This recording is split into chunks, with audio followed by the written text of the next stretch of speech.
Chapter 6, let's go, baby.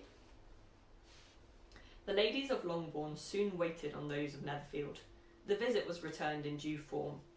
Miss Bennet's pleasing manners grew on the goodwill of Mrs. Hurst and Miss Bingley, and though the mother was found to be intolerable and the younger sisters not worth speaking to, a wish of being better acquainted with them was expressed towards the two eldest. By Jane this attention was received with the greatest pleasure, but Elizabeth still saw superciliousness in their treatment of everybody, hardly excepting even her sister, and could not like them, though their kindness to Jane, such as it was, had a value as arising in all probability from the influence of their brother's admiration. It was generally evident whenever they met that he did admire her, and to her it was equally evident that Jane was yielding to the preference which she had begun to entertain for him from the first, and was in a way to be very much in love.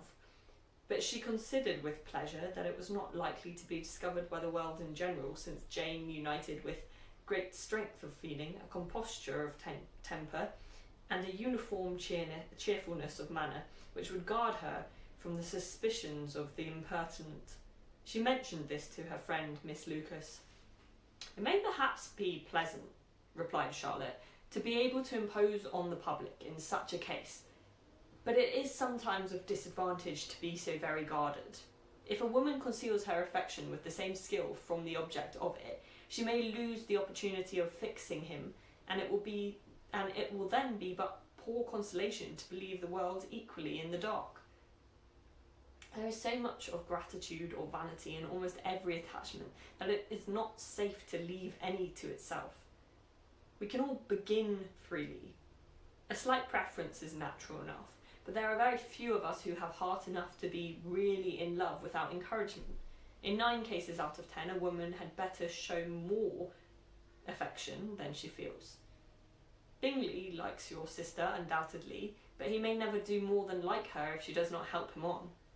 But she does help him on, as much as her nature will allow. If I can perceive her regard for him, he must be a simpleton indeed not to discover it too. Remember, Eliza, that he does not know Jane's disposition as you do. But if a woman is partial to a man and does not endeavour to conceal it, he must find it out. Perhaps he must, if he sees enough of her. But though Bingley and Jane meet tolerably often, it is never for many hours together, and as they always see each other in large mixed parties, it is impossible that every moment should be employed in conversing together.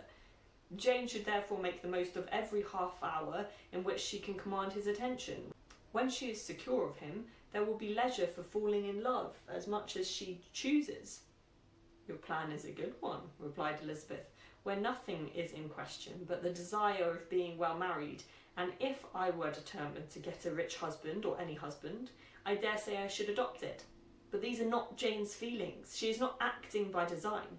As yet, she cannot even be certain of the degree of her own regard, nor of its reasonableness. She has only known him for a fortnight. She danced 4 dances with him at Merton. She saw him one morning at his own house, and has since dined in company with him 4 times.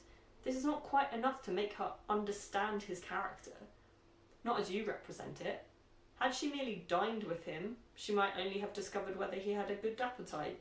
But you must remember that 4 evenings have also been spent together, and 4 evenings may do a great deal.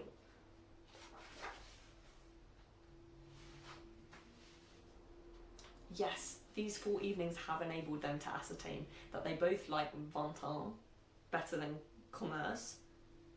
But with respect to any other leading characteristic, I do not imagine that much has been unfolded. Well, said Charlotte, I wish Jane success with all my heart, and if she were married to him tomorrow, I should think she has as good a chance of happiness as if she were to be studying his character for a 12-month. Happiness in marriage is entirely a matter of chance. If the dispositions of the parties are ever so well known to each other, or ever so similar beforehand, it does not advance their felicity in the least. They always continue to grow sufficiently, unlike afterwards, to have their share of vexation, and it is better to know as little as possible of the defects of the person with whom you are to pass your life. You make me laugh, Charlotte, but it is not sound. You know it is not sound. and that you would never act in this way yourself. Occupied in observing Mr. Bingley's attention to her sister, Elizabeth was far from suspecting that she herself was becoming an object of some interest in the eyes of his friend. Mr. Darcy had at first scarcely allowed her to be pretty. He had looked at her with admiration at the ball, and when they met next, he looked at her only to criticise. But no sooner had he made it clear to himself and his friends that she had hardly a good feature in her face than he began to find it was rendered uncommonly intelligent by the beautiful expression of her dark eyes. To this discovery succeeded some other equally mortifying. Though he had detected with a critical eye more than one failure of perfect symmetry in her form, he was forced to acknowledge her figure to be light and pleasing, and in spite of his asserting that her manners were not those of the fashionable world, he was caught by their easy playfulness. Of this she was perfectly unaware. To her he was only the man who made himself agreeable nowhere, and who had not thought her handsome enough to dance with. He began to wish to know more of her, and as a step towards conversing with her himself, attended to her conversation with others. His doing so drew her notice. It was at Sir William Lucas's, where a large party were assembled. "What does Mr. Darcy mean?" she said to Charlotte, "by listening to my conversation with Colonel Forster?" "That is a question which Mr. Darcy only can answer. But if he does it any more, I shall certainly let him know that I see what he is about. He has a very satirical eye, and if I do not begin by being impertinent myself, I shall soon grow afraid of him." On his approaching them soon afterwards, though without seeming to have any intention of speaking, Miss Lucas defied her friend to mention such a subject to him, which immediately provoking Elizabeth to do it, she turned to him and said, "Did you not think, Mr. Darcy, that I expressed myself uncommonly well just now, when I was teasing Colonel Forster to give us a ball at Merton?" "With great energy, but it is a subject which always makes a lady energetic." "You are severe on us." "It will be her turn soon to be teased," said Miss Lucas. "I am going to open the instrument, Eliza, and you know what follows." "You are a very strange creation by way of a friend. Always wanting me to play and sing before anybody and everybody. If my vanity had taken a musical turn, you would have been invaluable, but as it is, I would really rather not sit down before those who must be in the habit of hearing the very best performers." On Miss Lucas's perseverance, however, she added, "Very well. If it must be so, it must."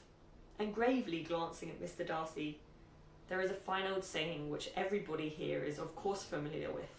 Keep your breath to cool your porridge, and I shall keep mine to swell my song." Her performance was pleasing, though by no means capital.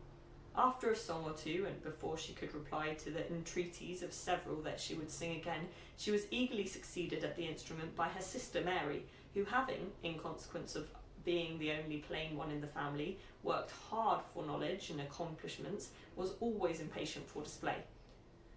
Mary had neither genius nor taste, and though vanity had given her application, it had given her likewise a pedantic air and conceited manner, which would have injured a higher degree of excellence than she had reached. Elizabeth, easy and unaffected, had been listened to with much more pleasure, though not playing half so well, and Mary, at the end of a long concerto, was glad to purchase praise and gratitude by Scotch and Irish airs, at the request of her younger sisters, who, with some of the Lucases and 2 or 3 officers, joined eagerly in dancing at one end of the room. Mr. Darcy stood near them in silent indignation at such a mode of passing the evening, to the exclusion of all conversation, and was too much engrossed by his own thoughts to perceive that Sir William Lucas was his neighbour, till Sir William thus began. "What a charming amusement for young people this is, Mr. Darcy. There is nothing like dancing after all. I consider it as one of the first refinements of polished societies." "Certainly, sir, and it has the advantage also of being in vogue amongst the less polished societies of the world. Every savage can dance." Sir William only smiled. "Your friend performs delightfully," he continued after a pause, on seeing Bingley join the group, "and I doubt not that you are an adept in the science yourself, Mr. Darcy." "You saw me dance at Merton, I believe, sir." Yes, indeed, and received no inconsiderable pleasure from the sight. Do you often dance at St. James's? Never, sir.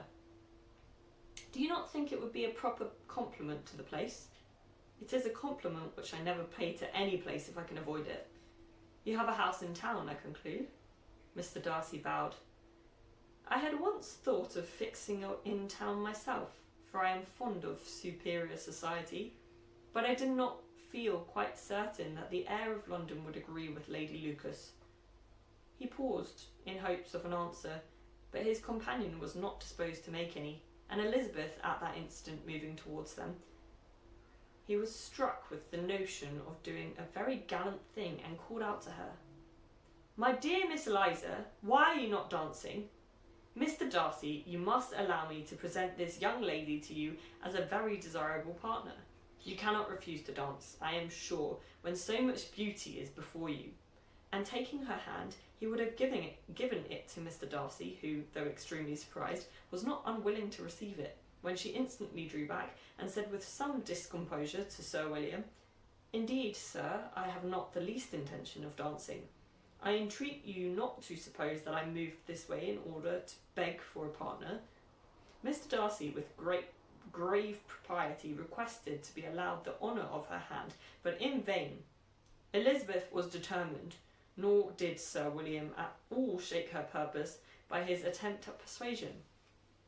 You excel so much in the dance, Miss Eliza, that it is cruel to deny me the happiness of seeing you, and though this gentleman dislikes the amusement in general, he can have no objection, I am sure, to oblige us for 1/2 hour. Mr. Darcy is all politeness, said Elizabeth, smiling. He is indeed, but considering the inducement, my dear Eliza, we cannot wonder at his complaisance, for who would object to such a partner? Elizabeth looked archly and turned away. Her resistance had not injured her with the gentleman, and he was thinking of her with some complacency when thus accosted by Miss Bingley. I can guess the subject of your reverie. I shouldn't imagine not. You are considering how insupportable it would be to pass many evenings in this manner, in such society, and indeed I am quite of your opinion. I was never more annoyed. The insipidity, and yet the noise, the nothingness, and yet the self-importance of all these people. What would I give to hear your strictures on them? Your conjecture is totally wrong, I assure you. My mind was more agreeably engaged. I have been meditating on the very great pleasure with which a pair of fine eyes in the face of a pretty woman can bestow. Miss Bingley immediately fixed her eyes on his face, and desired he would tell her what lady had the credit of inspiring such reflections. Mr. Darcy replied with great intrepidity, Miss Elizabeth Bennet. Miss Elizabeth Bennet, repeated Miss Bingley. I am all astonishment. How long has she been such a favourite? And pray when am I to wish you joy? That is exactly the question which I expected you to ask. A lady's imagination is very rapid. It jumps from admiration to love, from love to matrimony in a moment. I knew you would be wishing me joy. Nay, if you are so serious about it, I shall consider the matter as absolutely settled. You will have a charming mother-in-law indeed, and of course she will be always at Pemberley with you. He listened to her with perfect indifference, while she chose to entertain herself in this manner, and as his composure convinced her that all was safe, her wit flowed long. That's the end of chapter 6. Come back for chapter 7.